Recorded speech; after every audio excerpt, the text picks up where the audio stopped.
Hi, this is Shruti. I have something exciting to share with you. The Indian Political Economy program at Mercatus has launched a new fellowship called the 1991 Fellowship, where we're searching for India's next generation of policy thinkers, doers, and leaders rolled into one.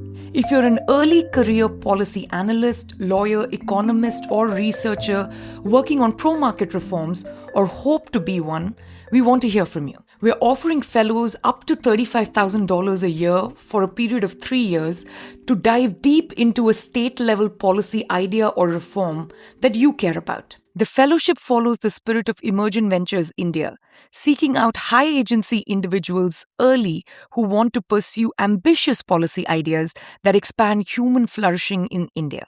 Applicants must be based in India. Applications are now open, so if this sounds like something you or someone you know might like, please consider applying at mercatus.org/1991-fellowship. Welcome to Ideas of India, where we examine the academic ideas that can propel India forward. My name is Shruti Rajagopalan, and I'm a senior research fellow at the Mercatus Center at George Mason University. Today, my guest is Dr. Nachiket Moore, a health economist whose work focuses on the design of national and regional health systems. He's a visiting scientist at the Banyan Academy of Leadership in Mental Health, a senior research fellow at the Center for Information Technology and Public Policy at IIIT Bangalore, and a commissioner and author on the Lancelot Citizens Commission on Reimagining India's Health System, which published its final report in the Lancelot in January 2026. We talked about the Commission report, the different layers of the Indian healthcare system, the design and policy failures in both public and private sector healthcare, the role of community workers, the health insurance and regulation market, and much more. For a full transcript of this conversation, including helpful links of all the references mentioned, click the link in the show notes or visit mercatus.org/podcasts.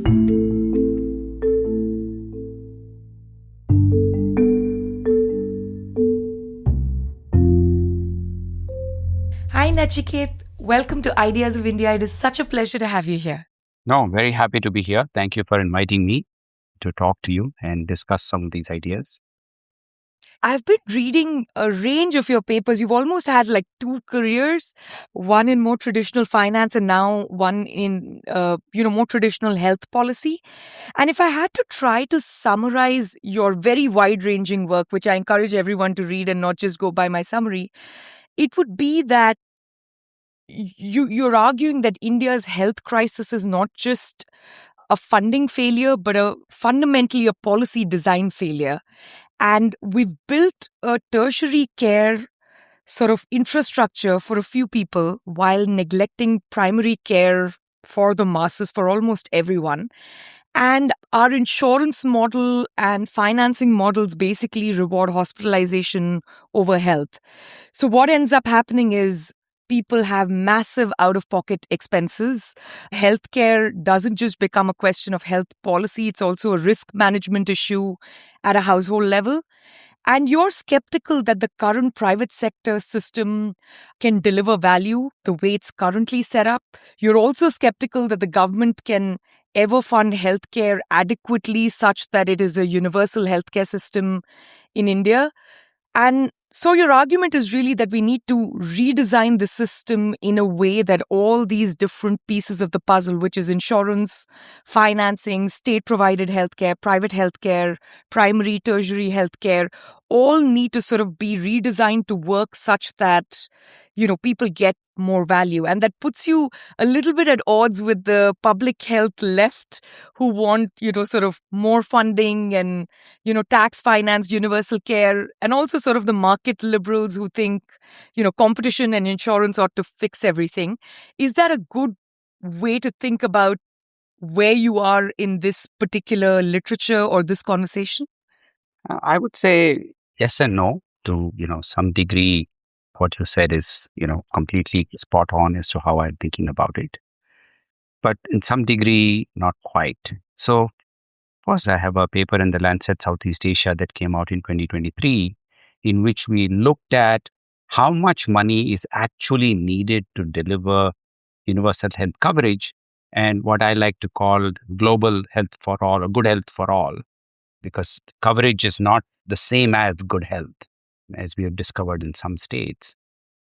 What we were amazed by is that Indian costs and talent are such that we don't use, it's inappropriate to use the nominal exchange rate or even the PPP IMF exchange rate, but a more appropriate exchange rate for rupee dollar conversion is more like 5 rupees to the dollar.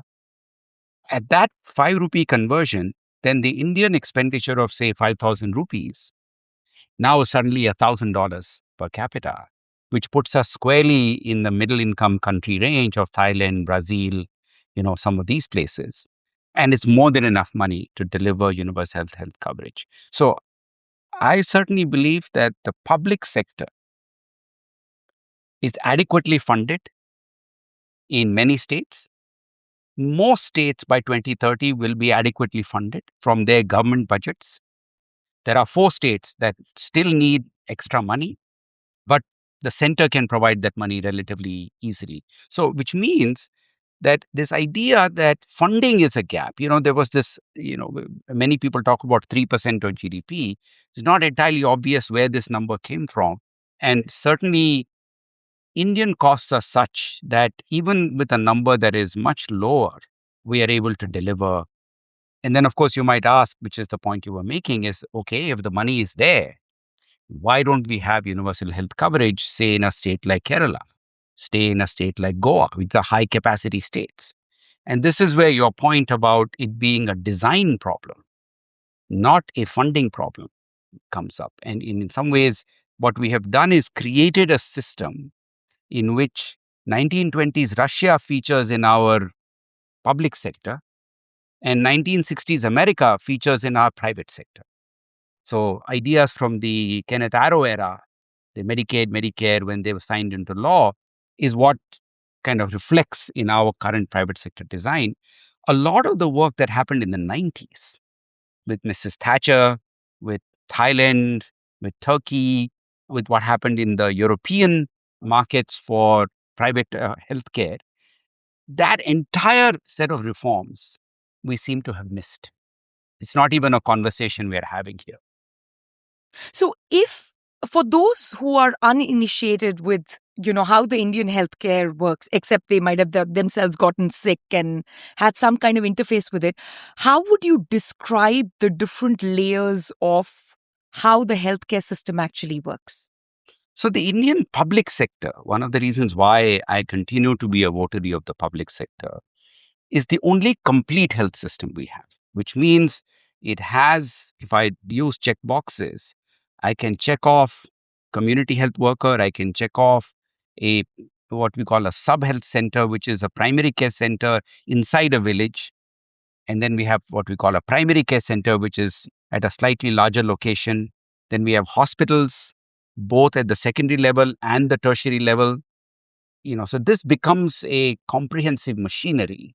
Some states like Tamil Nadu, for example, even have an additional layer of a public health card. So there is a group of health professionals that are only thinking about cholera and water and that kind of stuff. So it's a complete health system from end to end. But that does not mean it's well integrated. If you go to a primary healthcare center just outside a government hospital and you were treated for something and you went to the government hospital because now you needed a hospital, they wouldn't know anything about the previous encounter. So in some ways, there is fragmentation built into the public sector, even though it has all the links in the chain. In the outside the government, we are in a little bit of a no man's land. The private sector is very distributed. More than 95% of providers have fewer than 5 employees. Often it's just one person doing something. We do have large tertiary care health systems, but they account for actually only 3 or 4% of the total healthcare spend in the country. Bulk of the expenditure is this kind of distributed. And if you do have small hospitals, they are what I would call the mom and pop nursing homes that you see. And somewhere near 60-70% of all healthcare is provided by this fragmented machinery. Other than delivering babies, which 70% of the babies are delivered by the public sector in India, all other forms of care, the dominant provider is the private sector and not the public sector, even though the public sector could provide those services, but it's actually not well set up to do so. So you have two sort of parallelly running critiques of the public sector, which indicate both a design problem and a state capacity and therefore a delivery problem. So one argument you've made is there just isn't enough depth and enough capacity for primary healthcare systems, right? So that is, we're not nipping the problem in the bud, at least within the public healthcare system. So people maybe end up going to the private healthcare providers or end up going to quacks or end up going to alternative medicine, but there isn't like a general physician or a point of contact where people go, their records are maintained, their health is tracked in some way. And even though we have this end-to-end public sector health system, that first point seems to be the point where the maximum fragmentation or the damage happens. Is that a good way to think about your public sector critique?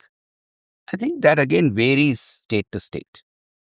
If you went to Kerala, for example, you would find all the functionaries that you mentioned are very much present there. The challenge in Kerala, but you might say, well, then how come they have some of the highest diabetes burden? How come they have some of the highest hypertension burden? If we need the primary care was so good, why do we not have the outcomes that we need? But that's where I think one of the design flaws comes in, which I think American health systems have, Indian health systems have, because these were designed with the belief that people are the best custodians of their health. All we need to do, even the idea of universal health coverage, implicitly is an idea that says people know what they want. All we need to do is be there. It turns out, and people like Barbara Starfield, and I have a paper on the evolution of the community health worker, in which I look at the various stages of where the community health worker has gone. They argue, and if you see now the evidence from around the world, that argument is finding a lot of empirical support, that if you just build it, they won't come. You have to go out there, build a cohort of high risk people, and go to them to ensure that they take care of their health. Compliance is an enormous. Physicians think of prescription as the end of their road. What we now know is in a primary care setting, actually diagnosis and prescription is becoming easier and easier. The big problem is compliance. Are the hypertensives taking their medicines? Are they aware they are hypertensive? Are the diabetics taking their medicine? Are they aware that they are diabetics? And who's responsible for making sure this happens? If you see the best examples around the world, in the US, the Alaskan health system has this character, for example. In the developing world, Iran has this character. Costa Rica has this character. To some degree, Brazil has this character with their family health teams. Turkey has this character. Thailand has this character. We have built passive health systems. Yeah. Again, it's a kind of a product of an earlier thinking that, people know best and all we need to do is to simply be there. And in fact, that's one of the reasons I worry about even the phrase universal health coverage. You'll find that, we, for example, in our Lancet report, find that Kerala is nearly 100% in the universal health coverage index, but it has one of the highest burdens of primary care modifiable diseases. Yeah. In India, there is at least one subsection where we do have workers who go to the patients. And this is basically ASHA workers. And we also have, maternal health care and midwife programs and so on. Do you see that those areas India tends to do better? Because I believe not really, right? Even in those sectors where we do have something in addition to the overall infrastructure of the public health system, where people are actually going door to door and going directly to the patient, we don't seem to deliver lower rates of maternal mortality and, so on. So what would be the gap? Or am I just thinking about this the wrong way? It just needs to be more holistic and you can't just think of one tiny sector, of people who are demanding healthcare maybe once or twice in their life when they're pregnant. Yeah. I think the challenge for us has been, and this may be something we inherited from an earlier design elsewhere, we are not sufficiently ambitious about what our health workers can do. In my paper on the evolution of the health worker, I classified them as stage one being the messenger, right? This is what the Asha is. If I look at the Ethiopian health worker, she's able to do a emergency obstetric surgery. If I look at the health worker in a place called Gadchiroli in Maharashtra, she's able to inject gentamicin in the hands of a newborn. We have not built that aspiration into our thinking over the health worker. So we have built what I would call a low equilibrium. They are part time. We pay them, contractually, and they do what they are paid to do. So even if I look at maternal child health, just take that narrow statistic. 2015-16 data, I don't have more recent data that I have analyzed, shows that out of every 100 women that were pregnant, that was supposed to be served by an ASHA, only 3.5% were actually served by them.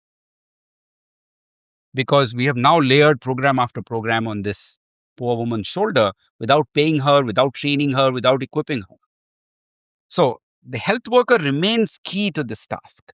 And as you point out, we do have a tradition of this person going to homes.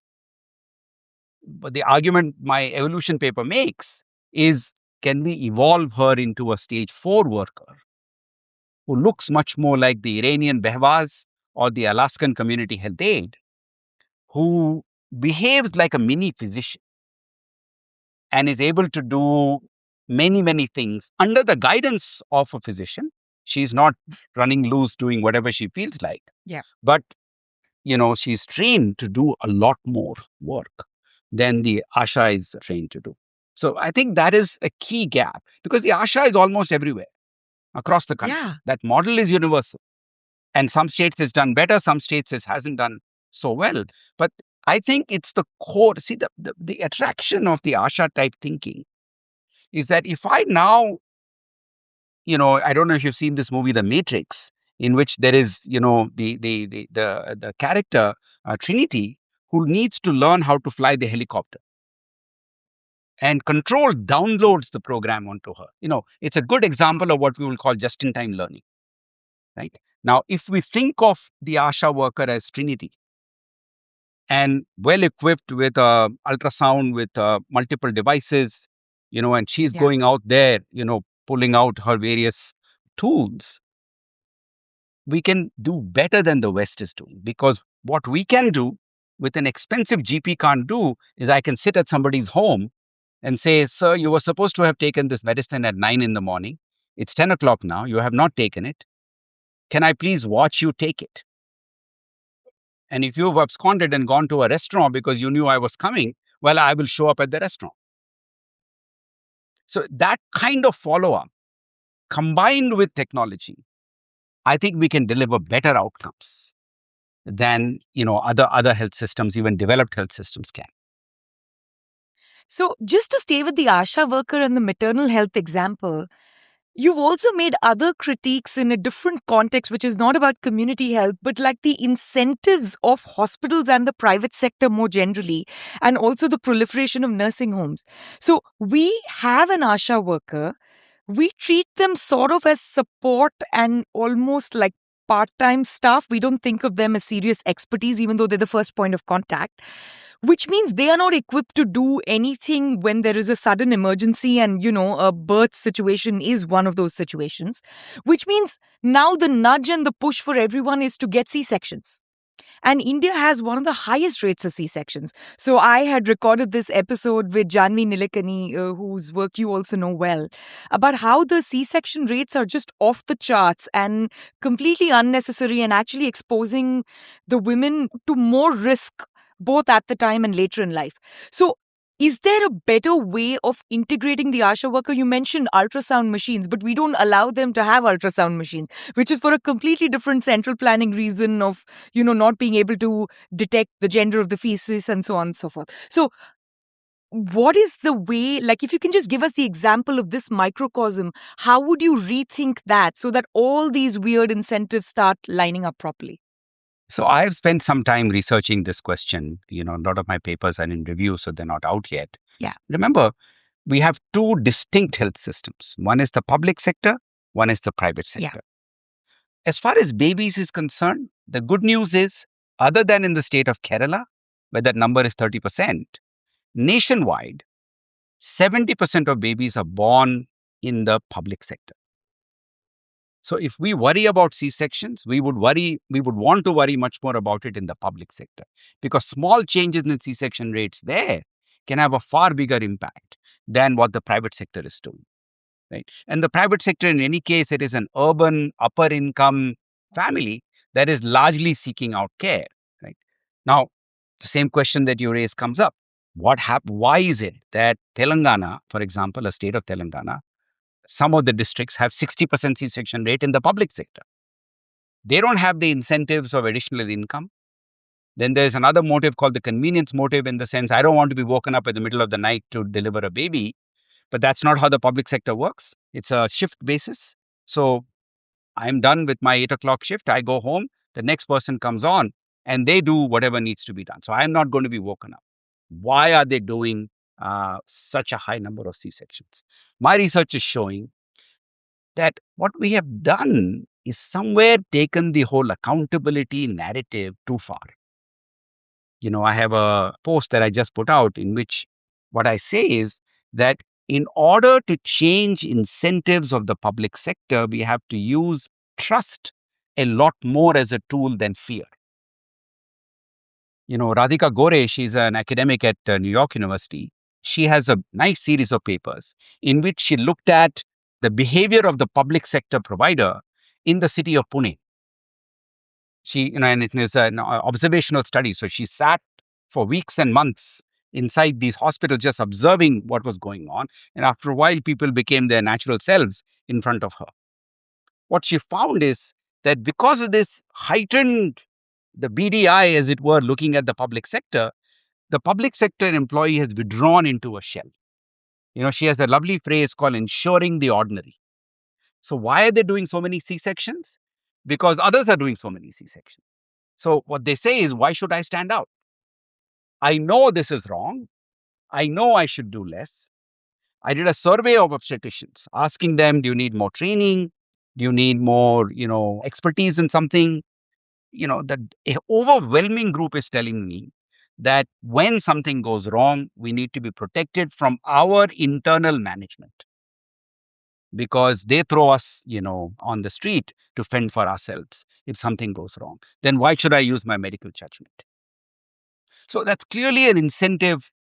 It's a kind of awkward incentive. So if you see our Lancet Commission report, what we have suggested is, this is where the Thai reforms, the Turkish reforms, the NHS reforms become much more interesting, because what they do is they go out there and say to the provider, I'm not going to micromanage what specifically you're going to do. I'm going to let your local team do that.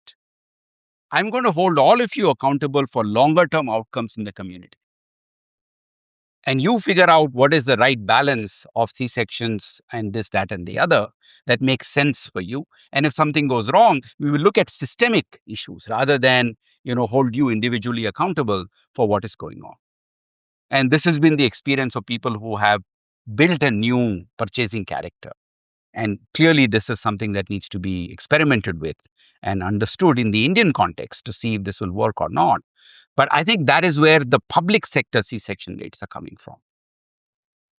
If I had to zoom out from this specific example, and maybe it's an awkward example to zoom out from, your position is always, state capacity is not infinite, and we need to think about using that state capacity well.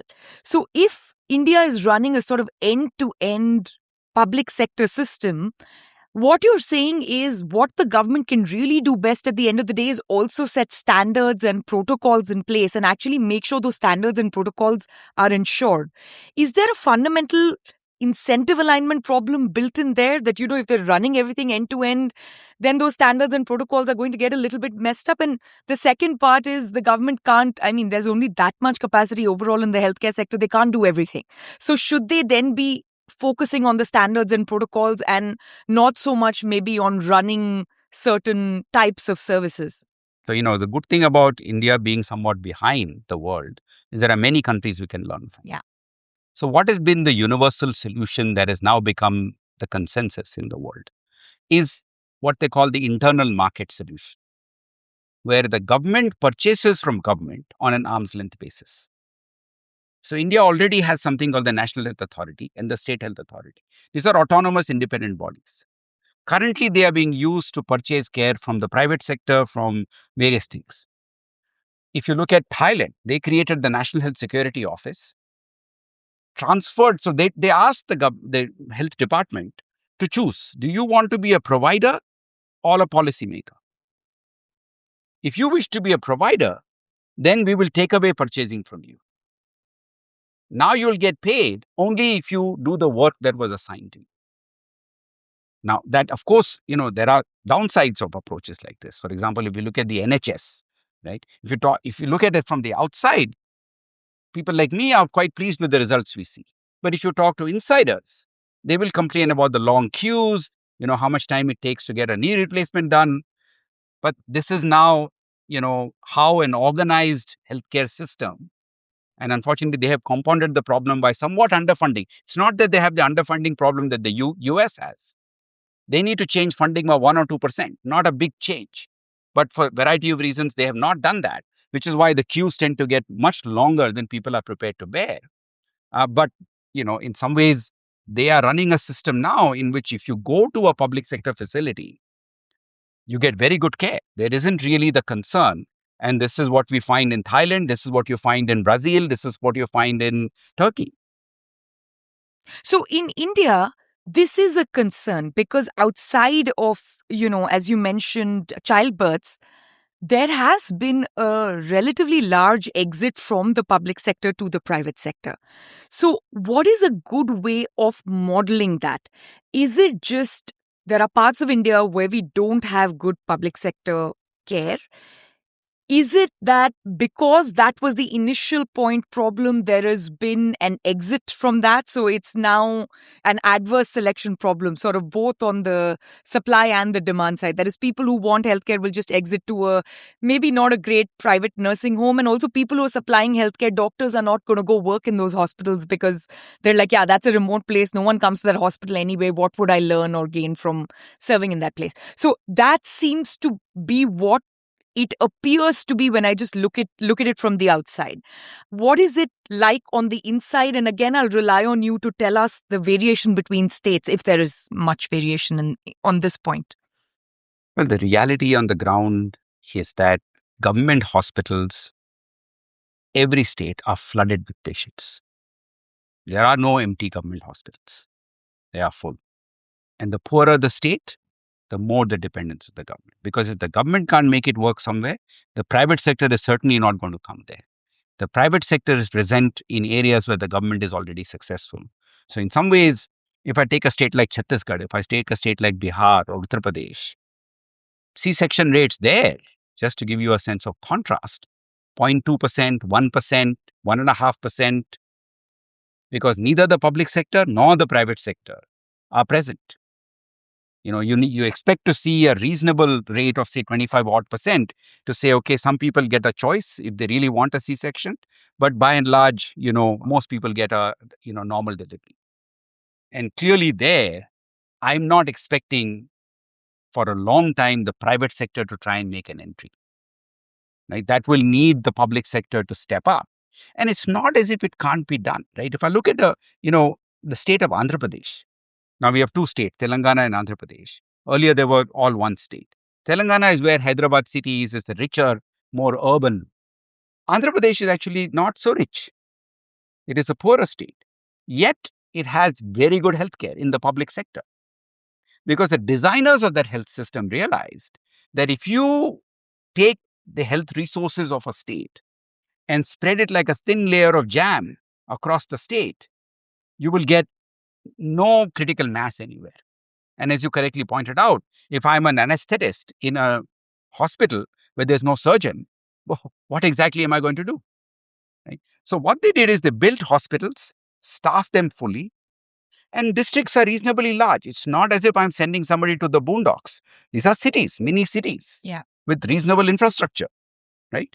And if you staff it well, you have the resources to give housing, give other things, and then you move to the next hospital once you complete the job here. It took a little bit longer, but Andhra Pradesh built a health system in which there are very few, in a northern state, you might find 80% vacancy of specialists. In Andhra, it's 3%. So they have built out a health system with patience, with design. There are people like Dr. P.V. Ramesh, who was a doctor himself. He then became health secretary, then finance secretary, and then chief secretary. People like him, and I'm sure there were many others. I'm just giving you one name that I'm familiar with. That No, but really, he's the person who really was the steward of a lot of these, indeed, and that mechanisms. that lesson is available for free to anybody. In fact, Dr. Ramesh is happy to travel and talk about it to other people. But you have to have a sense of, okay, I'm going to design this to make it work, right? You can't say, I will just be mechanical about it, because then you will not end up with anything. And this is a part of the problem in many of our, poorer states, where we have spread this thing like icing on a cake without the kind of depth that is needed to make each of these systems actually work. I'll give you an example. I went to one of the large hospitals in Bombay, and I met and she just got the Padma Bhushan, Dr. Fernandez, Amira Fernandez, internationally educated, highly talented, suave, well spoken. She was the dean of this government hospital. I must say, I was a little taken aback because I expected somebody like her to be a senior person in a private facility. She said to me, as a professional, if I want to see the range of diseases that I trained for, this is the place.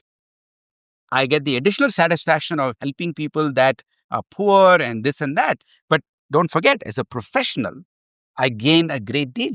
She set up the first human milk bank in Asia, for example. She recognized that, the aunties that show up in India, which many hospitals consider a nuisance because there's no place for them to sit, she converted them through a short training program into neonatal nurses so that they would look after the baby, the child that was a premature child. She brought premature mortality from 95% to 5% using these techniques.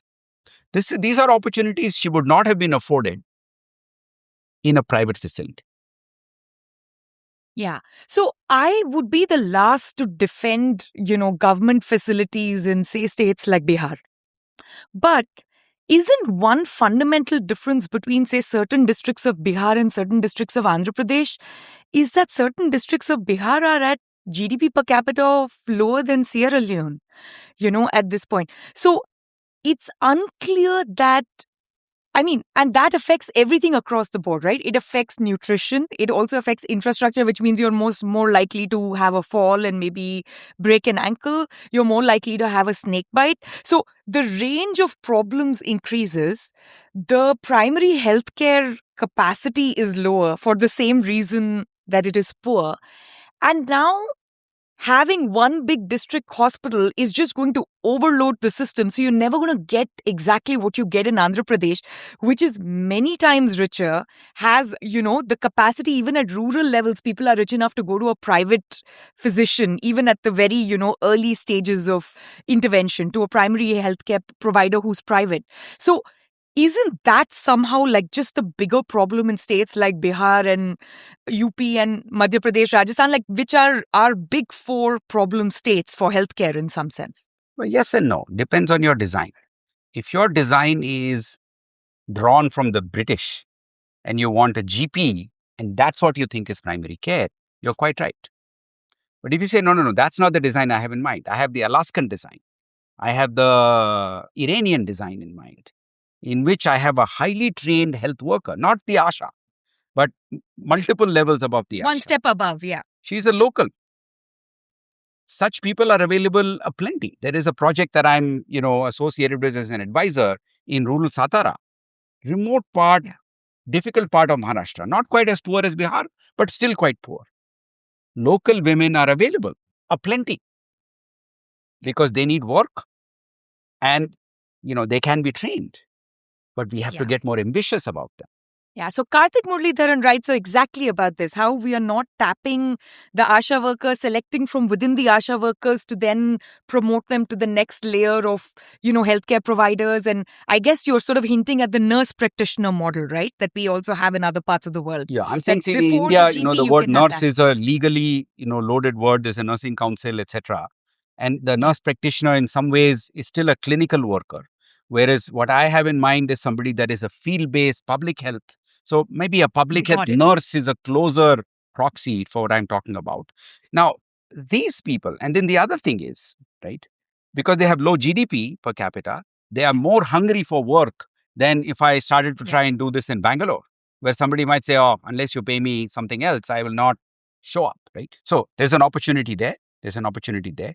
Second, it is quite feasible for me to imagine a situation because the government already is sitting on over $100 billion of cash that there is no road, maybe, but actually it turns out, so just another interesting piece of data. If you look at the rural road network of India, a per square kilometer basis, even in a state like Bihar, yeah, it's it's improved. it's better than the US. No, it's not just improved.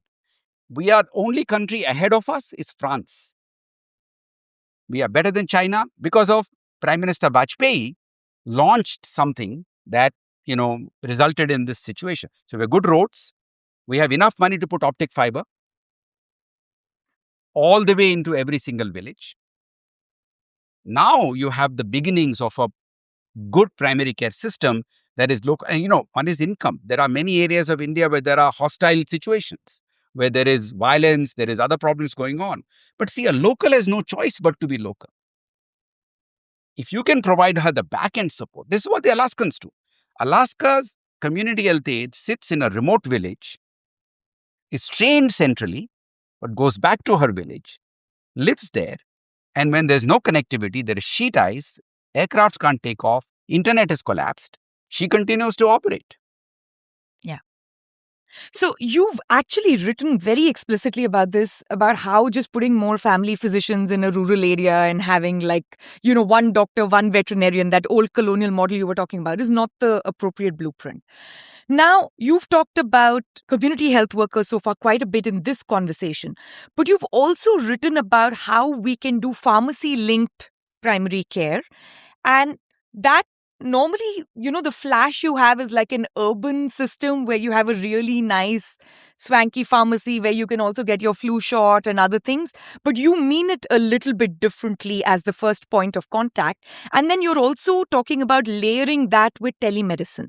So, what would that stack look like in some sense, right? So, if you can walk us through, imagine maybe the poorest districts of India, maybe not conflict districts, but places that don't have this kind of primary care support, how would you think about the community worker, the community public health worker and private health worker, layered with pharmacy, primary care, and then layered with telemedicine?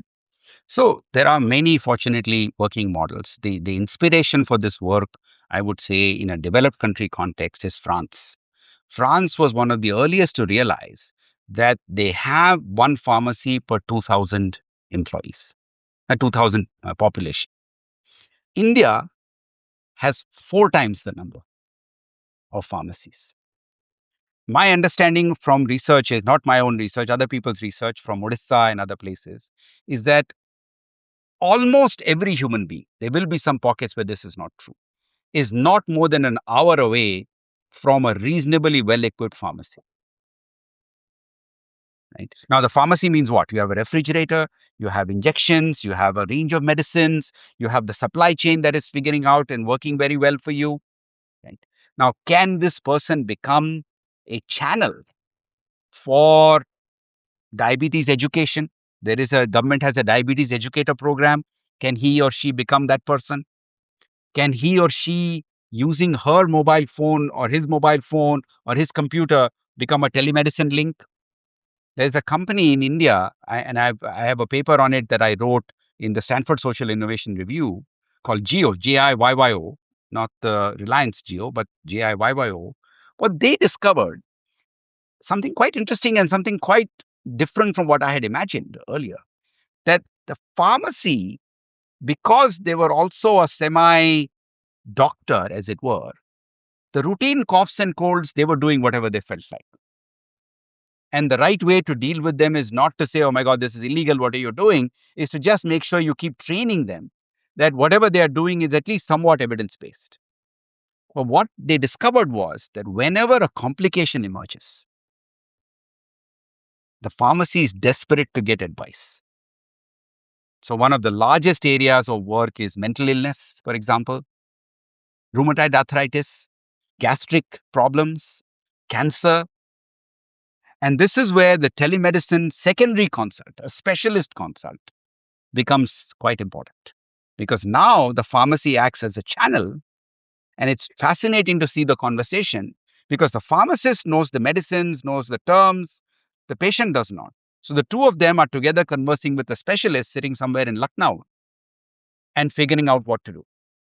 Now, I'm certainly not going to tell you every pharmacy is appropriate Of for course. this kind of environment, but can we imagine building a chronic care, NCD care infrastructure like the French have done? Right? If you are in France, you get your vaccine at the pharmacy. You get your blood pressure checked at the pharmacy. You give your blood at the pharmacy to figure out do you have diabetes.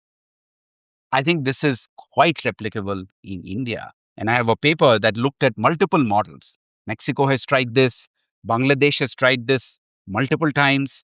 40 countries formally allow their pharmacies to be used as primary care locations. And this includes South Africa and Nigeria, it includes France, it includes Indonesia. So it's a constructive engagement. You go to the pharmacist and you tell him that, sir, I'm happy to engage with you, but you have to play by the rules now. You can't be a free agent doing whatever you feel like. But if he sees enough income boost, and Yeah. what on ground interviews show is that the second generation pharmacists are keen to see themselves as professionals. They are no longer interested in making money in any way. So if you give them that opportunity of training, certification, they are quite willing to come on board. When I read your work, there is the immediate, caveat that you add in about unintended consequences. I guess this is the way all economists think, right? And you've written separately about how we have a huge problem with over prescribing antibiotics. And this is partly over prescribing, but this is partly also pharmacist driven, right? Like people just show up at the pharmacist and they say that I have a sore throat or whatever it is, and they want to get over the problem quickly. The pharmacist just, I mean, amoxicillin and these things are just being popped like candy at this point in India. So there's no immediate testing. So is the model, the way you envision it, one that if you become a licensed pharmacist who's also a primary care center, then we're going to have certain guardrails and you have to follow them? So that's one model. The other model is we'll just train you to do a strep throat test then and there or a flu test then and there. And then you can just prescribe accordingly, because right now you're giving out antibiotics like candy because you really don't have the information. So I have this conversation with people in India all the time. So when I get sick, I actually go to the doctor and I don't pop any pills until they tell me it's a viral infection or a bacterial infection. And that logic is alien to most people in India. Even people in urban areas, well educated, they don't wait for a quick, nasal swab or a throat swab before they start popping pills. So what is a good way to think about those kinds of unintended consequences, because they are big public health? I mean, they can snowball into very large public health problems. So I think there are two separate issues here, just to make sure we are clear. One is there are two practices of dealing with a sore throat. One is kind of a European practice, one is kind of an American practice. The American practice is strep test. The European practice, which is the Indian practice, wait for 3 days. It's an empirical approach. If the fever pops to a certain level, 101 and above, then you come back. Otherwise, stay at home, take rest, drink a lot of water. If you need paracetamol or Tylenol, take that, but no medicines.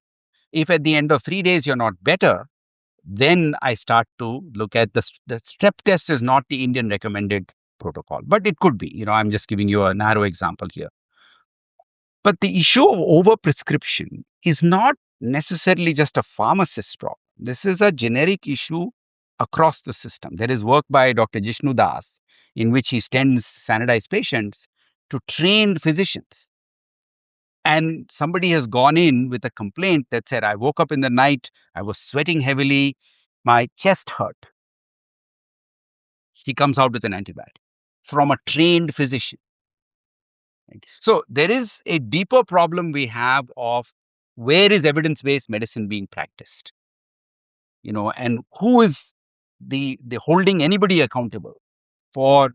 In fact, I think it may be easier, which is why I like the community health worker model over the family GP model. When we did primary care in Tanjavur, for example, what we found is we were using nurse practitioners in this case. The good thing about nurses is that they knew they did not know. So they were much more willing to follow protocol because they said, "Ooh, we don't know what we are doing." Whereas somebody who has had the training feels quite comfortable doing whatever they feel like doing.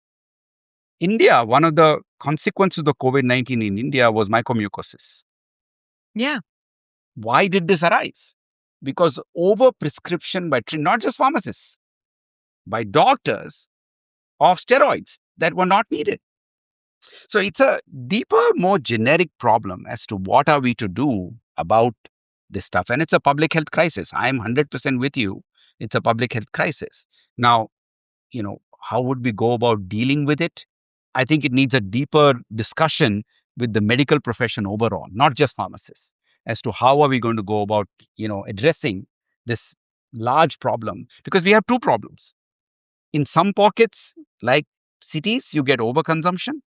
But on average, India is still using too few antibiotics. There are too many people dying of infectious disease because they're not getting the antibiotics they need. So we've got to deal with both problems. It's like the C-section problem. Some districts are showing 1%, some showing a 60%. In the case of antibiotics, it's going to get worse because the people who don't get antibiotics, they're going to die in larger numbers because the people who are overusing antibiotics are leading the system towards, antibiotic-resistant bacteria. So you'll only see this divergence or this polarization get worse in some sense, right, in terms of numbers. And these numbers, very small degree changes can actually lead to relatively large effects. Now, when I think about how you write about the private sector, right, and this is not just primary care, this is all the nursing homes and then moving on to tertiary care, you think about the incentives of the private sector, but not just in terms of market competition, the way we would normally think about any other private sector design. It is inbuilt with the financing and the insurance model. So, what is a good way to approach this now? Should we talk about just the private sector and its incentives and then move on to financing and insurance regulation? Or should we club all of that together as we look at India's private sector? So one thing that people like Enthoven at Stanford pointed out, and the Europeans have gone in this direction, Israel has gone in this direction, Americans are trying to, but have not yet been able to move fully in that direction because of entrenched habits, is that finance and healthcare, insurance and healthcare are not self-contained products.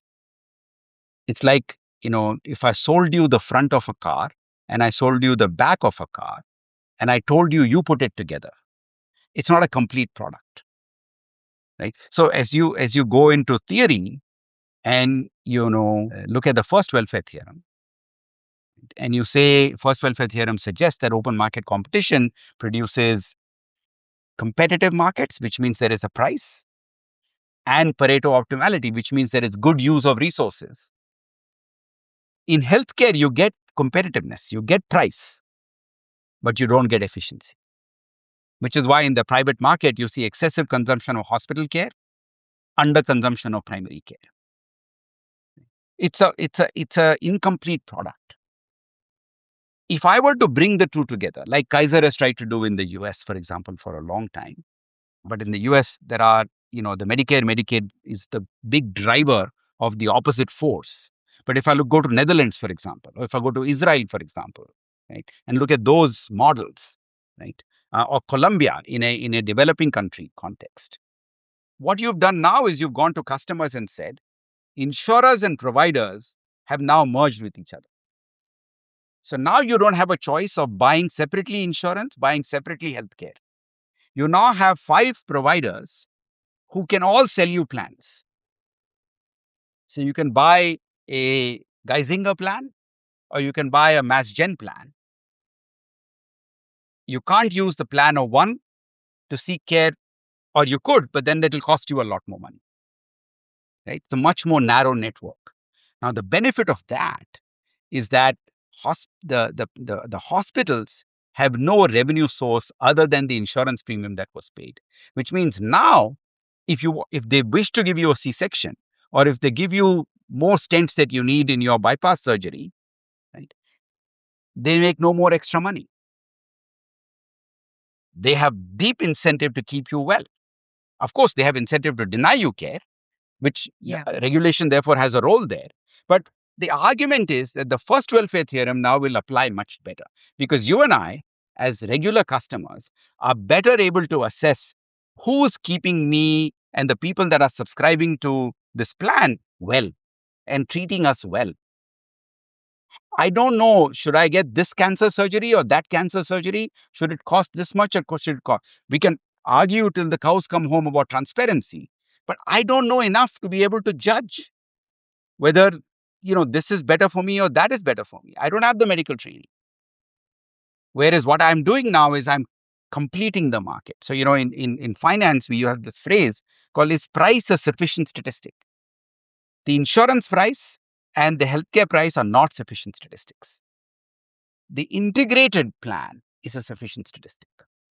And now you can get competitive markets, because now these markets are competing on the basis of a wellness promise, not a promise of I will be the cheapest C-section provider, but I might be more expensive on cancer.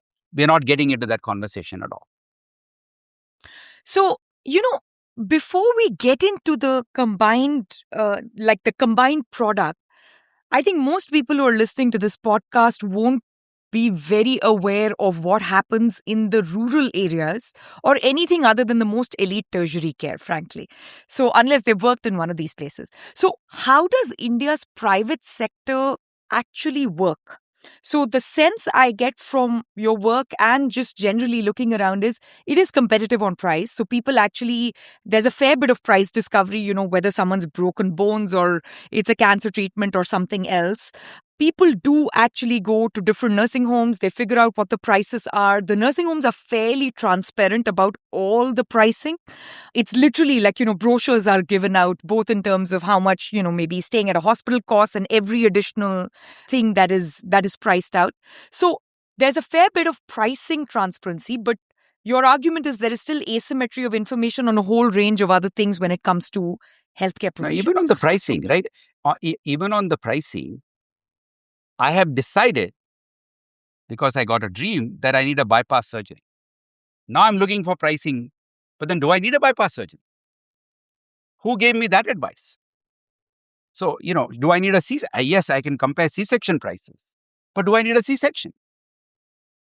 That's not a conversation anybody's having with clean hands, because they all make a lot more money if you do C-sections. So, okay, then let me back up. The problem is now multiple levels, right? There's a competitive market. The market is competitive on price, conditional upon someone actually requiring the service. Yeah.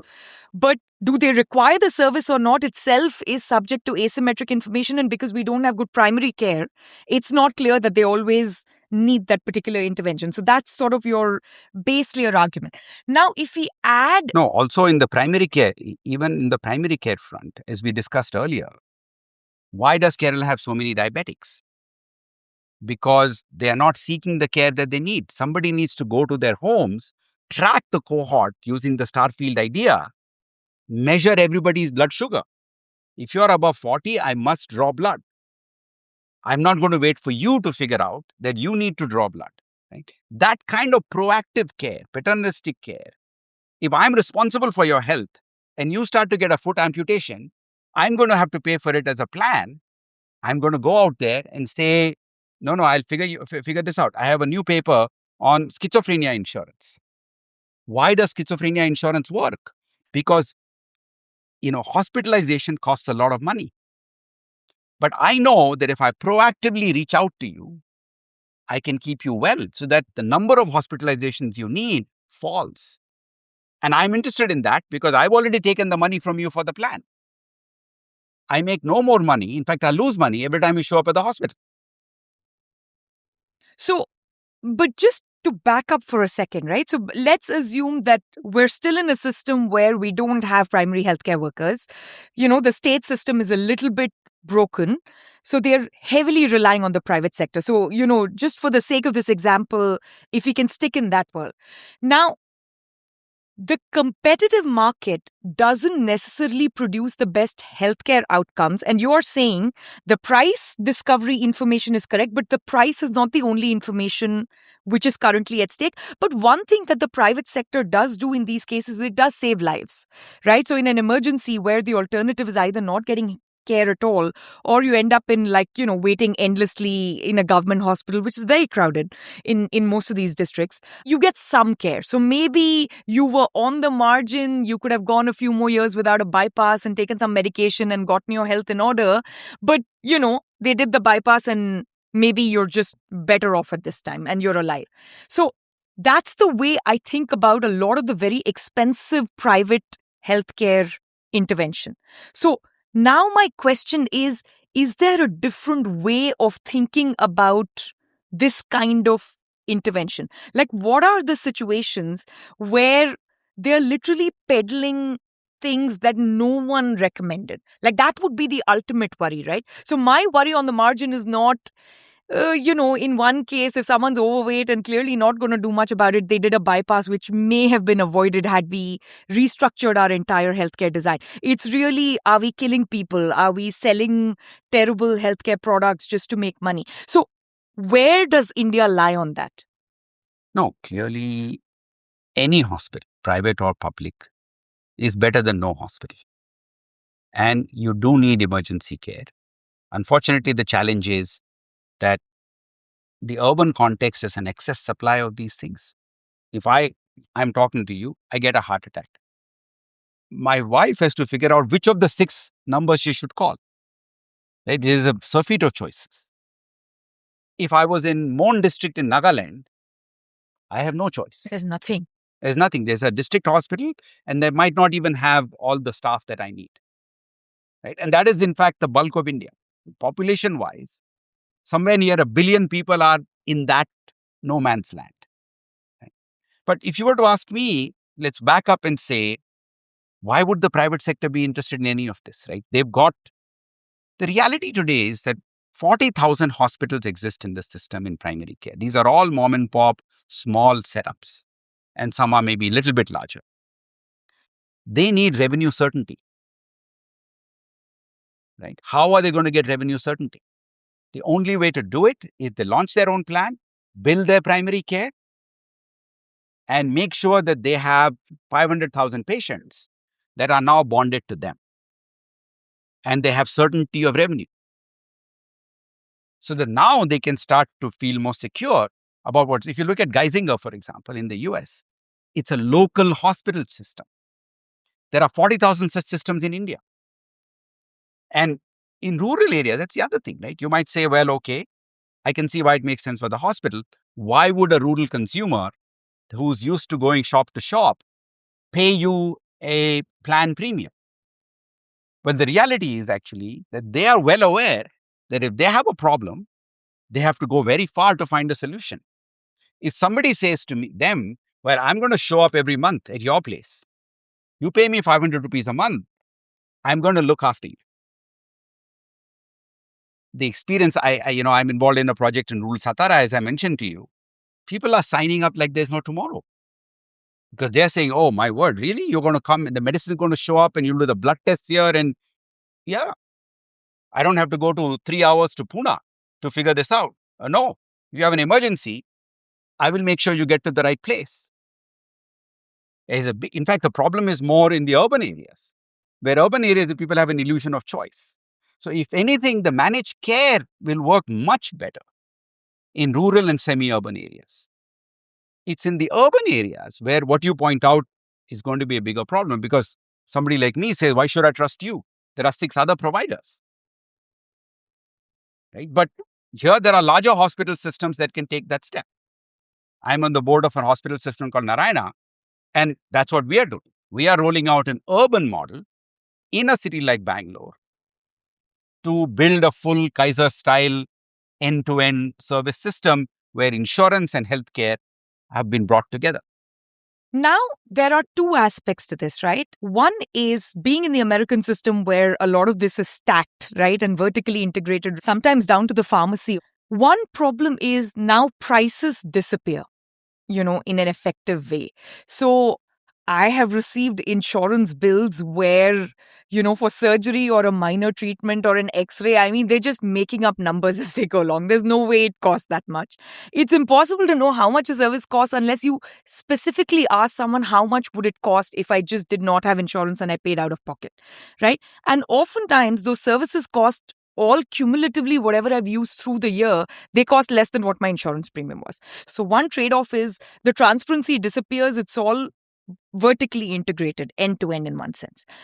The second problem is once a particular individual locks into one system, you have the same asymmetric information problem, right? So for certain diseases, for certain rare diseases or congenital diseases, insurance may not cover. For pre-existing diseases, insurance may not cover.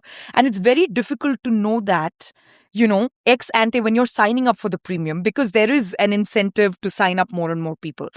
So there is a lack of transparency on two margins, now on the price margin and also on the service margin.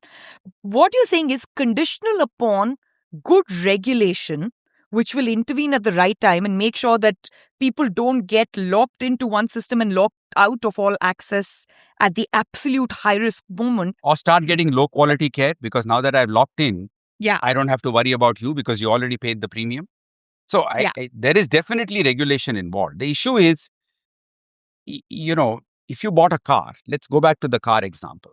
It is possible that the boot space you needed, this car bundle does not have, that car bundle has. Right? But the overall experience of the car is what you've bought. And yes, if you had to move a lot of luggage, you now have to go to U-Haul and, rent another car, another vehicle in order to, move your stuff. Even then, despite all these exceptions, by and large, the car market works because I can judge the car and the bundle much more accurately. It's the same idea here. Now, obviously, if there are rare diseases, if there are conditions that need to be addressed, regulation has to provide for these, opportunities where, if the hospital system doesn't have the ability, they are required by law to make sure you get access to some. But, those would be the corners. The 99% of the patient base, a large hospital system like a Kaiser or a Johns Hopkins or even a Geisinger would have internal capacity. So I'll tell you where I deviate from your car example. There isn't much of a market for just front end and back end. I know that was just a random example that you were throwing out there. But the price system... No, but I'm saying if we had constructed the market like that. Fair enough. But I'm saying the price system works very well for discovery for the combined product. Even if I may need a U-Haul on a random day. The price system doesn't work very well for the combined market here. Is a fundamental problem. No, that's the point. That's the issue of debate, right? Does it work better than a market in which I'm pricing C-sections and cancers and all of that separately? I'm arguing this is a more complete product and therefore price is closer to being a sufficient. Is it perfect? It's not even perfect for toothpaste. Yeah. Right. It is closer to being a market that you and I can understand. Right now, what am I doing? I'm talking to people, not about your cancer experience and C-section experience. When I'm shopping, what I'm saying to people is, overall, when you needed care, did they provide it? Was primary care good? Are you healthier because? And if you look at Israel is a good example of a system like that. There's a lot of data that comes out about the overall performance of the system. And we now know, are people in the system more well than people in that system? Because that's the true test, right? Are they living longer? What does their life expectancy look like? And I certainly don't want to sound like somebody that says this is the perfect system, that is the flawed system. Sure. It's a matter of Yeah. degree. The understanding I have is, why does the system in Netherlands, system in Israel, system in Colombia work better than, for example, in Germany, right? Is because now somebody is responsible for your health. Now your health is no longer just your lookout. Somebody is watching what's happening to you, and they are much better placed to do that. And they have commercial incentive to make sure you stay well. Now, when we think about some of the government instruments which have come in the insurance market, right? So now you have the Prime Minister's insurance scheme. There are many things that are being rolled out. So this is not universal health coverage, but it's also not universal insurance. It's kind of a mix between, multiple things. Just like our tertiary market is private and public, we have private insurance and we have public insurance. How would that fit into this? So are you thinking about it in terms of almost like a healthcare choice model where, customers can vote with their feet and say, I have the PM Yojana, and if you want me to come to your system with my pre-existing Yojana, the government's going to pay you out every time for whatever services, and then you get me as a customer, effectively, ensuring some kind of a revenue stream in the future. No. So it wouldn't quite work like that. If you look at Israel, right, what happens? Yeah. It's a tax funded system. So it's like PMJY. The patient chooses, I want the Clalet system. And the Clalet system, for the whole bundle of services, not procedure by procedure, charges per member per month X dollars. The government pays their X dollars. So you're saying these will just be separate. They don't interact with each other. I mean, the government in this particular case, even in PMJY, is just a payer. Yeah. Yeah. So today it's paying procedure by procedure. Yeah. And this unfortunate, these designs, because as I said to you earlier, our designs are ancient designs. This design that we just spoke about, what does it look like? Medicaid, Medicare of the 1960s. That is where we got it from. That is our insurance market. What does the public sector look like? 1920s Russia. All of these systems have been reinvented in the 90s and the 2000s. We have missed these, which is, if you look at the Lancet Commission, that's the recommendation we're making. What we are saying is, let us update our thinking about what has worked, because a lot of these models we already know. Medicare, Medicaid, my understanding, I have not studied the US system carefully, is one of the biggest drivers of the overall health system inflation in the US economy. Because every year prices keep going up, and the private sector is just a multiple of the Medicaid, Medicare pricing. Now, if we seriously implement PMJY at the level at which we aspire to, we will build the same system. Very high costs and very poor outcomes.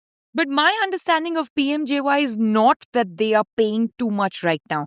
My understanding was actually that in certain states, private sector doesn't want to deal with it at all because it costs too much and the administrative No, cost. but that's true at a cross-sectional level.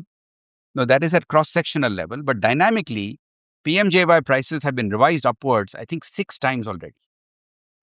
And they will go on getting revised. Because there's no, Mark Pauly, 1963, Kenneth Arrow published a paper. Yeah. Mark Pauly, I'm told, took 5 years to write a rejoinder because he was, Kenneth Arrow. Mark Pauly was just a student. He wrote in that letter to the editor, it's a famous letter to the editor, in which he says, if you make the good zero price at the point of consumption, you will get overconsumption. It is not about people being unethical. It's simple consumer Yeah. economics. And if you make sure the Yeah. supply curve doesn't bend, you can supply as much as you want and price, there will be no impact. You will build a health system that will be excess supply of services that people demand, which is hospital care, and excess, pricing, which is exactly where the US has ended up. This is where we are headed with our current, not just PMJY, even the private sector insurance models are all indemnity insurance. Now, this Yeah. was the case in the US in the 80s and 90s even. Now you see the US, it's still a journey, but 95% of plans have some kind of managed care overlay over it. They can't quite reverse gear completely because the incentives are too locked in. But the Europeans have gone in a very different direction.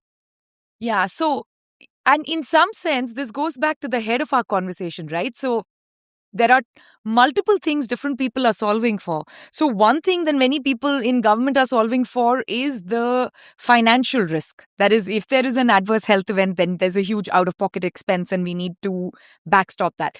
There's a second kind of risk which a lot of us worry about, which is people shouldn't be needlessly dying, right? So it's the healthcare risk. Are we actually providing healthcare? And then there is the third level layer which you are talking about, which is, can we just nip this in the bud? Are we actually providing a value which is end to end, that a lot of this is not required in the first place? So in some sense, it's like three parallel conversations happening, each one of them with a different solution, and they naturally can't interact with each other. No, which is why reform is a hard journey. You can't stop and say, you know, it's a moving train. You've got to fix the train. It's like actually not the train, it's a aircraft. You can't stop it. It has to keep flying. And you have to modify what is going on to the aircraft while it is flying. It has been done. I mean, the good thing about our situation is I read a paper that looked at outliers in health systems in 2022, in which I looked at 200 countries and I put Indian states as countries in that calculation. And people have tried many, many experiments. Why somebody, for example, France and Germany, why does France spend 5% less and have 5% better outcomes than Germany? The one difference I found was France does not permit patients to show up at hospitals without a primary care consult first. Germany allows you to bypass primary care. That one difference seems to produce the bulk of this result. Now, a lot of this we can learn. We can start to gradually bring it in. So I mean, there is a whole discussion about how do you layer in the reform, but I think we have to start with what is our end state? What do we want? Right? And that's what we are discussing now. Yeah, and your argument is we want a more complex system, we want it to be more adaptive, but we also want behavioral change. And the behavioral change has to happen at the patient level, at the community healthcare level, at the nurse level, doctor level, all of it. I mean, the patient level behavior change is hard. Patient level behavior change is hard. Doctor behavior change is hard. Hospital behavior But everything in the middle is doable. Health workers, you can do a lot. Hospitals will respond to financial incentives. If you change their incentive structure, they will turn on a dime. If you told them, I'm going to give you money only once a year, not per procedure, immediately their mind will shift to say, now it's a very different environment I'm in. Right? The benefit of commercial people is they can pivot as quickly as you need. So, it's a matter of thinking it through. So I'm not going to suggest to you that this is some trivial task. It's a huge, complex country, and there are many moving pieces here. My sense of what we are discussing now is what are some of the endpoints that look desirable and what are some of the pathways to get there? I have a couple of questions on the financing and the insurance regulation part. So, when you think about insurance regulator in India overall, and we have a regulator not just for health insurance, it's like across the board for many different kinds of insurance. How does our insurance regulation and overall regulator need to change to adapt to what kind of healthcare system we have at the moment and also what we're building as we go along? You're quite right. We have to start with what we have. Now we cannot raise a magic wand and say we need a new. Maybe we'll get there eventually. Today, there is a deep asymmetry that exists. Hospitals can own insurers. Insurers can't own hospitals. Yeah, which is exactly backwards of what you would like. So one should remove that asymmetry. Right? Today, the law requires, not just permit, requires you to discriminate patients on the basis of their prior health condition. This is illegal in most countries. Right? That's the one thing you can't do. We have to shift out of this older regulation to a more modern view, which says that you have to take anybody who applies, right? You can charge a differential premium, ideally charge the same premium, but then we need a more deeper market reform, which Germany has done, many countries have done, which is what they call risk equalization.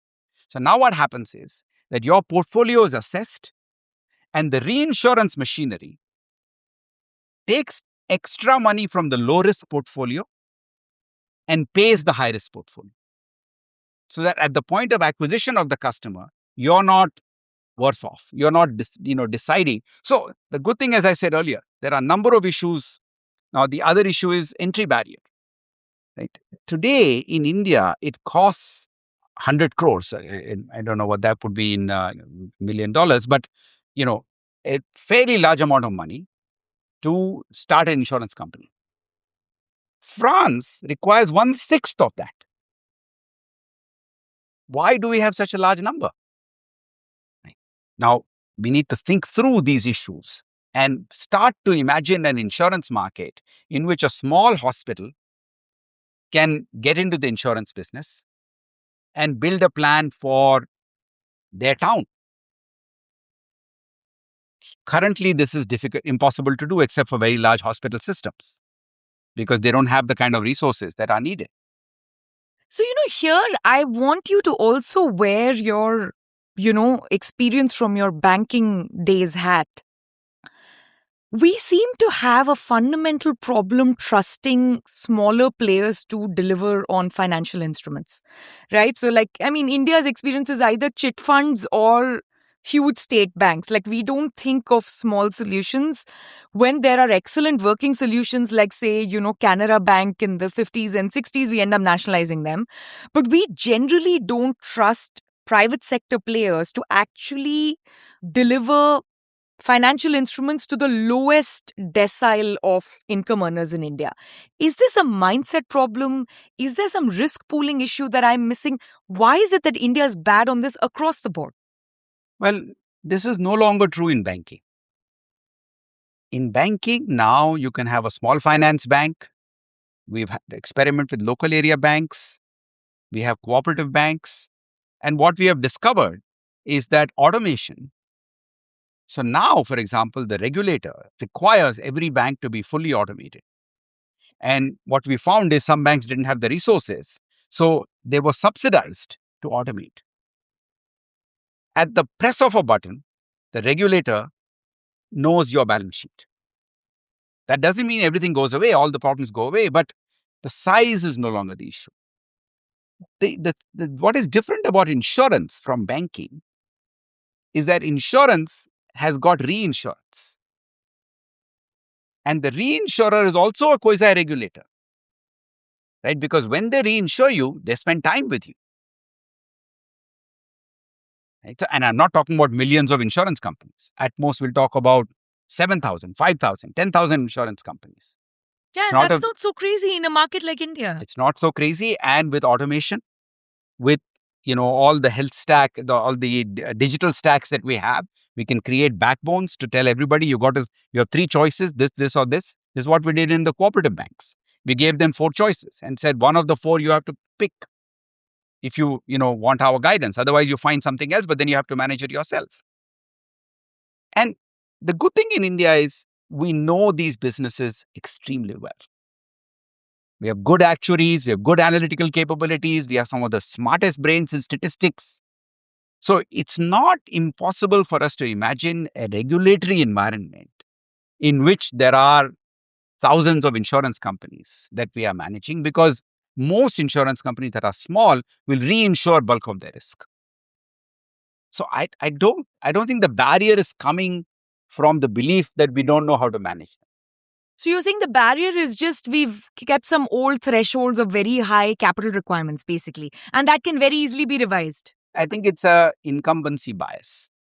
I think the incumbents are not comfortable, particularly the public sector, in allowing new players to come in because they feel they will lose market share.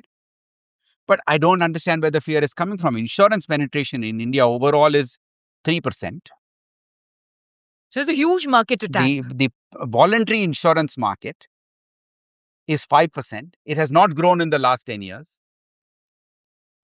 So, there is an enormous opportunity out there. And Reserve Bank saw this, which is why Reserve Bank has gone out and licensed so many different types of banks. And I would hope that the insurance regulator is inspired by that and says, well, those guys did it and they are doing a good job in a much more complex business, because a bank cannot shed its risk. A bank is an aggregator of risk. Yeah, I mean, the Reserve Bank is not great, according to me, at supervising both public sector or private sector banks. I mean, we've had some serious problems in public sector banks. So if we do think of an insurance regulator where we already have some very large incumbents, which are public sector insurance companies, we'll need to rethink how we model that, right? No, but we've gotten, I was on the board of Reserve Bank for many years, and I chaired the Eastern board of the Reserve Bank. We've gotten better and better at it. It is true that we were not perfect. Even today, we are not perfect, but we are better and better and better at it. Today, for example, with the modern technologies that we have, the understanding of risk science that we have, we are running a relatively stable banking system, which is relatively large, without too many crises. Now, you're right, we could get better. Yeah, no, crises are one thing we've been relatively good at arresting. We've also been relatively good at arresting, like, terrible runs on banks, things like that. We've had bank failures. Mostly we hide them by merging them with SBI or, merging them with each other or something like that. Oh, no, we have deposit insurance as well. Cooperative banks fail a lot. We have deposit insurance, which is relatively small. Yeah. But the bigger problem in the public sector is a lot of times it used both the public sector banks and also the private sector parasitically to say that, we'll have loan waivers for farmers and things like that. Do you worry at all about things like that in the health sector? So let's say there's a public health situation happening, or, I mean, COVID was an extreme case, but, you could have local public health problems in a given district or something like that. Are you worried about, sort of politics intervening and saying, we're going to make this free for everyone, the local insurance companies have to serve everyone? Is that a concern at all if we start going towards this kind of an insurance stack? Not in a universal health coverage market. Because there by design you want it to be free. You want it to be tax funded and free. And you want, now there are challenges. I'm not saying there are no challenges, like the tobacco lobby might make it hard for you to tax tobacco to do. So there are issues. But at the health system level, and the separation that we're talking about, what we call the purchaser provider split in the public sector, is in a way a shield against interference by, the political system on the day-to-day functioning. Why does ONGC work so well? Why does Indian Oil work so well? Because the corporate structure preserves the autonomy of the institution, even though the policy machinery, the oil ministry, is responsible for all of them. But it cannot overstep the corporate boundary easily. Whereas today, when it's all integrated, you can have an individual doctor say that I don't want to be transferred to Purnia. You rescind my transfer. And a politician could come in and say, no, no, no, don't do that. In a structure where you split it, you now are accountable for outcomes. You get paid for outcomes. It's not as if India is the only political system in the world, right? Public sector implies the government. And I wouldn't say while we have our own share of problems, if I compare ourselves with Turkey or Thailand or other countries, they have as many political problems as we have, if not in some cases, maybe even more. If I go to the top layer of how we finance the entire healthcare system, you've again written about this. The two broad models are use taxation, right, to then have a redistribution of healthcare services in some sense. And it can work with various market versus state providers. That's a, matter of delivery. And the second option is have some kind of a contributory system, right, which is a private contribution, ideally not this kind of crazy out-of-pocket expense we have in a situation of emergency. And what you've written is that the standard prescription that works for most low and middle income countries, which is, just use taxation and then redistribute, because there are too many people who are poor and who either don't have the knowledge or the access or the funds to contribute, is maybe not such a great idea, because there are a whole bunch of other political economy problems that also are present in low and middle income countries, right? Their taxation structure tends to be very regressive, tends to rely on consumption taxes, and they have all kinds of state capacity problems when it comes to redistribution. So you still recommend a reasonable role, at least that's how I read it, for the contributory system, even in a country as poor as India. So first of all, am I reading what your position is correctly, and how would you think of that when you think of everything No, see, else you're my describing in my the Indian market? view is that, and you see this in our commission report as well, is that our country, while it has a very small formal sector share, right? And you might argue, how can they pay for the whole country? The reality is 80% of income and assets belong to them. So it's 7%, 10% of the people, but they control a very large proportion of income generation of the entire economy. So it's quite fair for them to pay taxes. You're right. A lot of our taxes are consumption taxes. They're regressive, but be that as it may, they already exist. The question is, how do we use the taxation resources to build out a universal health coverage system? My argument is, in many states, we've already got enough money now. So the issue of, do I have enough money? Can I tax more people? Is for many states is off the table. Now I have to get into a design conversation, starting with a state like Goa or Kerala or Delhi, to say, why can you not build a universal health system for everybody, which is completely free from primary care to tertiary care? It may not have the most expansive benefits package. If you want gender alteration surgery, it may not be covered in this package that we have, but everything, short of those extremes is taken care of. The argument I'm making is we have enough tax resources to afford this. Now, there will be a group of people, which is this 10% or 5% or 15% of the population, that will say, I want an expanded benefits package. I want, And they can buy that. but even for them, we need what we discussed earlier for two reasons. One is that if you don't give them the system that we spoke about, where the payer and provider are integrated, they will not get good health outcomes. Who are the people, for example, in Kerala getting the highest and the least required C-sections in Kerala? The rich. In fact, the poor are getting better health care in Kerala because they are poor, right? Because they can't afford the C-section, right? So they're getting a reasonable amount of C-sections. So we have to protect that population, make sure that they are getting good health care, even if they feel that they know the best. But the second is a deeper problem. If you now build a system in which they go out and do currently fragmented purchasing, the prices of specialists are going to rise. Exactly. Now you will not in the public sector be able to hire a cardiologist. Why? Because cardiologists are getting paid astronomical sums by the private sector, doing things that they should not necessarily be doing. So we have to bring price control. Now, if you do it Japan style, in which you regulate all the prices through a blue book, what the Indians have done, what the Japanese have done also, is they've increased supply. So now you said, I've got to, a stent price is fixed. Well, I'm going to do more stents now,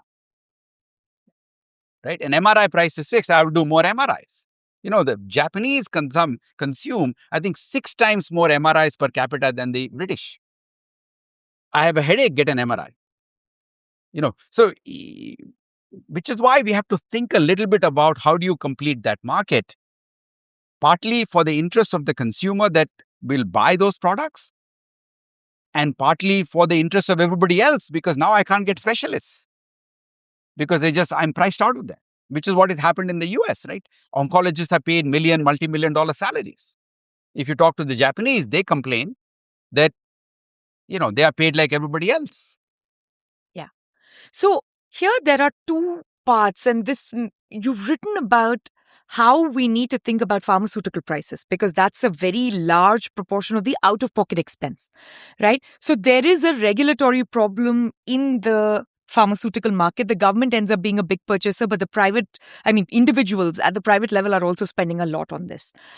What is a good way to think about the pharmaceutical market in India, especially given that we have so many generics and we have Supreme Court rulings on waiving international patent requirements for life-saving drugs? I mean, we have a whole set of exceptions which are sort of built in for India. So maybe you don't get the latest cancer drug in India the moment it's available in other parts of the world. But most drugs are available in India relatively cheaply. I mean, not just PPP comparison, just, standalone. They're available relatively cheaply, but they still end up being a huge out-of-pocket expense. So what is going on in that market in terms of both pricing and regulation? There is excess consumption. It's not the price. Indian drugs are very cheap. It's just that people are consuming too many medicines relative to what they need. Because they go to the pharmacy as the first point of contact. The de facto primary care provider in India is the pharmacy, not the Ayurvedic doctor, not the MBBS doctor. It's the pharmacy. I think 55 or 60% of all first conversations happen with pharmacies. Now, pharmacies are of all kinds, and they are doling out medicines, at a very high rate relative to what people need. Not just for antibiotics. If I look at, for example, It's everything. contraception, they're giving the emergency pill. Now, emergency pill is not meant for, birth control in a marital setting, right? You need a longer acting reversible or non-reversible method, right? But the pharmacy knows that that's not a market that can, work because the drug is expensive. The direction of travel for us has to be drugs. And this is the same problem in diagnostics. Drugs and diagnostics have to become free, and they have to come as a part of the overall delivery system and not be a separate out-of-pocket piece of expenditure. But this contradicts a little bit what you said before, right? Because you were talking about at the point of choice, if something is priced at zero, then people are going to overconsume. So won't it make that problem worse? No, which is why the payer, that's the issue. That's why you don't separate it. You don't say that Okay. So if you integrate it, you're because now I will not get a prescription for a medicine I don't need. Because now because who's paying? Somebody's paying. Now the hospital is paying. It's not you that is deciding I need this medicine or that medicine. It's the hospital that is saying that I will give you a prescription for this medicine. And then the second thing is we build formal partnerships, even in the current system. Let's assume that the holy grail we don't find. But in the current system, can we start to build partnerships? And then don't forget, there is a whole online revolution that has come. So now there are many online pharmacies that can deliver medicines to 99% of Indian pin codes. And they are a very controlled system because they are corporate agencies that cannot afford to play fast and loose with the law. Because one lawsuit against them, $1 billion of business gets shut down. So they are very careful. You call up PharmEasy, you call up 1mg, order a medicine. And if you have a prescription, that's good. If you don't have a prescription, some doctor will call you. So I'm saying that, either we do a formalization of the pharmacy, one way or the other, even in the current system. And what I was saying to you earlier is the interactions that I have observed and literature I have read about pharmacies in India, they want to go in that direction. They no longer wish to be outside the pale of the law because they want to be a part of the chronic disease machine. They make a lot more money if they have steady clients. There is excess supply in that market. And people want to go to them, which is the most important thing, right? In healthcare, you want to be where the people are already going because that behavioral change is also incredibly hard. They trust the local pharmacist. So presumably that's the intervention that you need. One last question on the supply side of overall healthcare. I mean, India is always chronically understaffed for all sorts of things, right? I mean, whether you're talking about number of judges per, million or number of, police officers, number of community workers, everywhere India is sort of running low on supply. On doctors, it's a little bit crazy because everyone's dream in India is to be a doctor, right? So there are kids who are studying and sort of overcompensating in their teenage years just to become a doctor. There is a demand for it from all sorts of consumers. And then there is this ridiculous artificial sort of clampdown or artificial scarcity because we're not been very good at regulating medical colleges or setting up new colleges and so on. So when you think of a stack like you do, which is sort of end to end, and you think about the government, regulating pharmacists or the government regulating insurance providers, what is a good way of thinking about how we produce more healthcare professionals?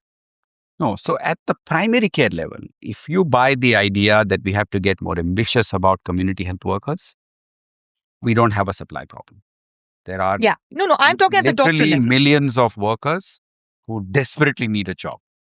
So you need to make them equipped well. That's why I keep going back to the Alaskan model. This is exactly what they have done. No, but they don't need 5 years of medical school and 2 years of residency. No, on the contrary. In fact, technology makes it possible. It's a near zero training approach because it's the tool plus some training that makes you that person. And it also avoids the problem of you thinking of yourself as a doctor. You're not a doctor. You're part of a system. Yeah. So if you get protocols on the spot at that moment in time when you need to deliver the healthcare, there's a system of doing that. Correct. So relatively low training except to follow protocol. Follow protocol, use the instruments. How do I use an otoscope? How do I use an ophthalmoscope? So I am trained somewhat. How do I draw blood? But not for 5 years. It's, if you see the Alaskan program, the base training is 1 month. Right. And, if at all you have an opportunity, visit with them and take a look at what they are doing. It's really they've been running for 50 years. Right. So, clearly it's doable. And you need some certification, you need diploma, you need career paths. What Thailand did is they had the same problem. They started to certify these nurses on the ground, community health workers, but they built a career path. Many of the health workers that they started out in 1995 are today oncology nurses because they gave them a path, which we have not done. We have ossified them into the ASHA, we've ossified them into the A&M. There's no next step, right? Yeah. So we have to think that through, Fair but enough. it's a doable idea. The good thing is, despite all these constraints that you mentioned, the undergraduate medical education seats have expanded dramatically. Yeah, but have they still expanded enough is my question. I think they have expanded perhaps more than enough, right? Now, but despite that, because don't forget, there's a global demand for Indian doctors. The world is aging. Exactly. So the lot of the best leave eventually. But the thing is, if I don't need the doctor at the primary care level, I can staff my sub-district hospitals much better. Got it. I did a project recently for Himachal Pradesh. Himachal has 20% excess supply of MBBS doctors. Yeah. So you're basically saying there needs to be some reallocation mechanism. And now you're saying, what about the specialist? We are overusing the specialist today, which is the point I was trying to make to you about the private sector. Do we need, maybe there are some disciplines like psychiatry, where we may absolutely have a problem. But in many disciplines, if we did the cascading and the step care properly, while the number of seats in the specialist category have not expanded as quickly, and then don't forget, India has this unique thing that began with the British. If at all you're in Bombay the next time, there is a college right in Midtown Bombay called the College of Physicians and Surgeons. Yeah. This was set up by the British in 1911. What it does, it takes an MBBS undergraduate doctor, in 6 months, gives him or her a specialist diploma in orthopedics, in obstetrics, in pediatrics, in doing anesthesia, in radiology. And India has adopted that called the DNB system. It's a diploma. Right? So again, it's a short diploma, 1 year, 2 year diplomas. So we can expand supply quickly for areas where we really need it. Very quickly. Yeah, so we need endocrinologists desperately, we need psychiatrists desperately, and that can scale fast. And then there's a third possibility, which is what now we have rolled out, say, in the Northeast, is the tele-ICU services. So now it's not telemedicine, but the central hub has the top pulmonologist, top oncologist, and he is able to manage. So we now have 300 hospitals, government hospitals, that are able to provide ICU services, even though they don't have any specialists. Because the MBBS doctor knows enough that they can listen to an instruction from a specialist and do it. So like intubation, that's a skill you have to learn. It's not a lot of work. It's a week of training, a lot of practice, but you can get good at it. So there are multiple tools that India has to address, but we have to design the system well. If we send everybody to tertiary care, right? We have a COVID-like situation, right? You go to AIMS Then and everything gets overloaded. then everything gets overloaded. Nobody has any time, right? We have to, the curse of OPD in large government hospitals has to disappear. Why are these people standing in line for days at a time to have a 30-second conversation with a doctor? Thailand have fixed this. They have made sure that you cannot show up at a hospital without a primary care recommendation. And they have made sure that the primary care is working well. Yeah. I think that's the part we got to fix, really. Like everything you're talking about eventually comes down to the first point of But contact. we can. We've built out these health and wellness centers. I was involved in the design of these ideas. They came from some work I did, some work others did, in primary care. And now we have 250,000 of them. Right? Now, you might say, many people said initially it was just a coat of paint and nothing is going to change. That's not the evidence. The evidence is showing that actually these centers are starting to deliver on more comprehensive care than, the previous sub centers, etc., were able to do. So it's more than just a coat of paint. They've added new staff, they've added new people. Now we have to build on it. We have to make sure that all the other pieces And of the capacity puzzle fall building together. takes time. But Yeah. I think it's very doable as a direction of travel. Yeah.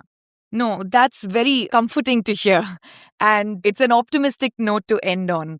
Thank you so much, Nachiket, for this. This was very, very, I don't work in health economics and health policy. So a lot of it was revelatory to me. And as an economist, super interesting to read. So thank you so much again.